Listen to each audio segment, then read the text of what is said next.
Halo. Informasi dan layanan analitis berhubungan dengan Anda Guru Markets. Mari kita mulai dengan ringkasan informasi tentang perusahaan. Mari kita lihat masing-masing indikator lebih detail di bawah ini. Jika perlu, Anda dapat berhenti. Anda dapat melihat setiap parameter organisasi yang diteliti secara lebih rinci. Sekarang kita akan melihat indikator utama perusahaan Bank of America Corp, ticker BAC. Ulasan ini dibuat menggunakan data per 10 April 2025. Menurut klasifikasi guru, markets perusahaan Bank of America termasuk dalam subkategori Bank Holding. 93 perusahaan berpartisipasi dalam penilaian ini, yang sangat representatif. Kita akan melihat solusi akhir di akhir video. Hasil untuk perusahaan yang diteliti, 1 dari 10 poin. Hasil rata-rata untuk subkategori adalah 0,1 poin. Jika Anda melihat secara luas, di pasar saham A secara keseluruhan, dapat dicatat bahwa hasil rata-rata pasar saham A secara agregat adalah 1,9 poin. Melawan skor 1 poin untuk Bank of America Corp. Membandingkan pergerakan harga saham perusahaan Bank of America dan saham subkategori, kita melihat bahwa selama 12 bulan saham perusahaan Bank of America menunjukkan perubahan sebesar minus 0,9%. Terhadap perubahan harga pada subkategori 12,6%. Ini tidak secara jelas menunjukkan apapun, tetapi fakta ini perlu diingat.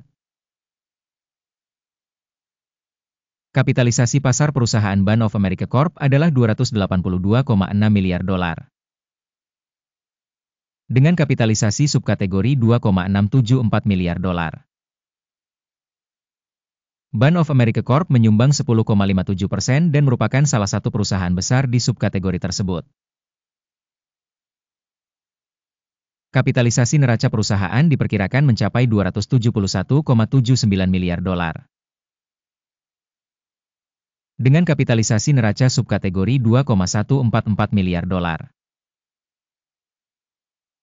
Bank of America Corp menyumbang porsi sebesar 12,679%.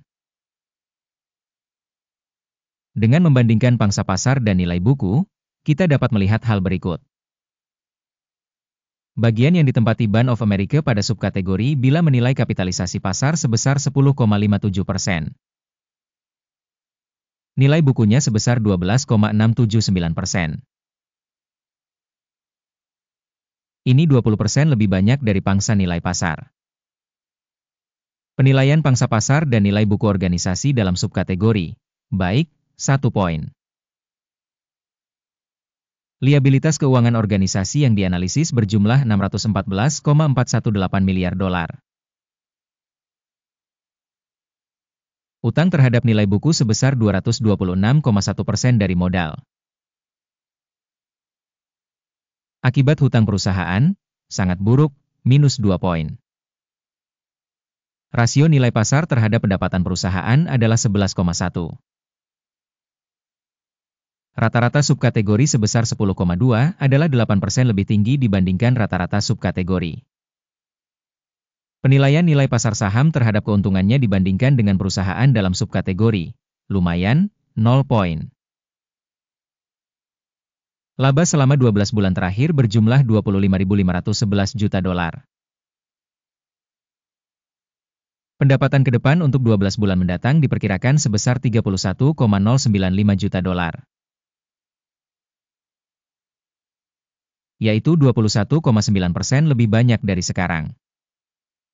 Penilaian indikator laba masa depan yang diharapkan dibandingkan dengan subkategori, baik, 0,5 poin. Rasio harga terhadap penjualan perusahaan adalah 1,4. Rata-rata subkategori adalah 1,3 dan 8% lebih tinggi dari rata-rata subkategori. Penilaian indikator nilai pasar terhadap pendapatannya dibandingkan dengan indikator pada subkategori, lumayan, 0 poin.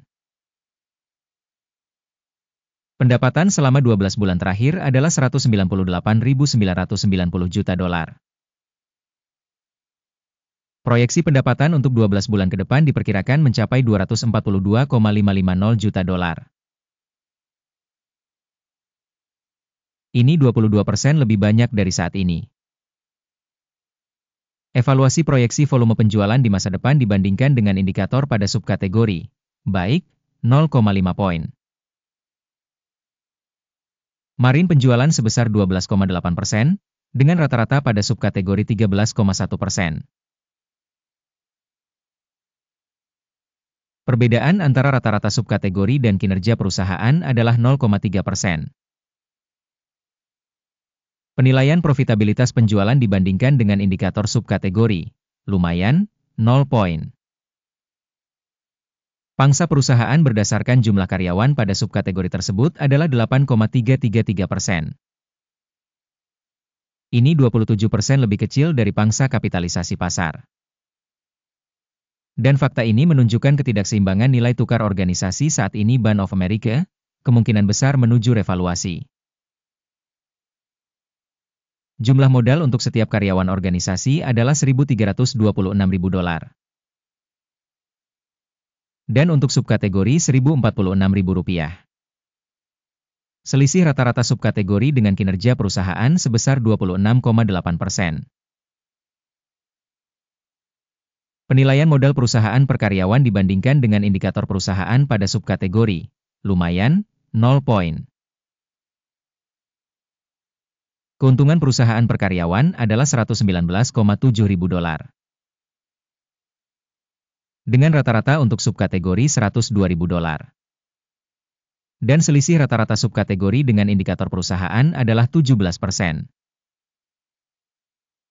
Penilaian laba perusahaan per karyawan dibandingkan dengan indikator perusahaan pada subkategori, baik, 0,5 poin.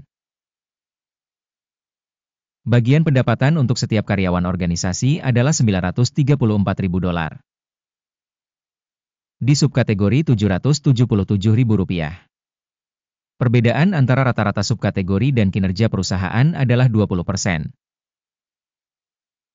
Estimasi bagi hasil per karyawan dibandingkan dengan indikator perusahaan pada subkategori, baik, 0,5 poin.